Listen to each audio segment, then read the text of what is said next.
Today we will discuss concept of profit. First of all, we will discuss what is profit. Profit is the central concept in economics and refers to the difference between a firm's revenue and its expenses.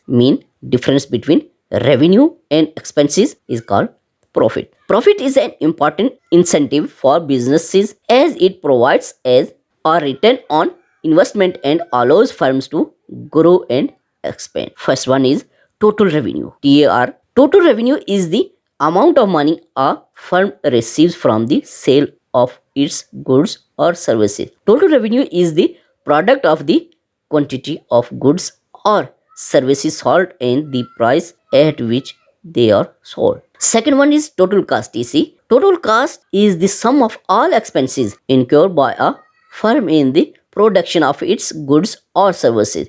Total cost includes both explicit costs such as raw materials and labor and implicit costs such as the opportunity cost of using the owner's time and resources in the business. Third one is profit. Profit is the difference between total revenue and the total cost. If total revenue is greater than total cost, the firm has a positive profit. And if total cost is greater than total revenue, the firm has a negative profit, loss. Fourth one is economic profit.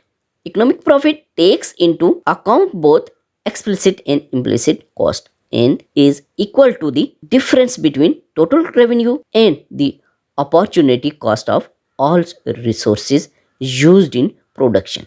Economic profit is a more comprehensive measure of a firm's profitability than accounting profit, which only takes into account explicit cost. Profit is a key incentive for firms to invest in new technologies, expand production, and hire workers. At the same time, profit can also drive competition in the marketplace as firms seek to maximize their profits by offering goods and services at lower prices. The concept of profit is an important aspect of the functioning of a market economy and is the key determinant of economic growth and prosperity.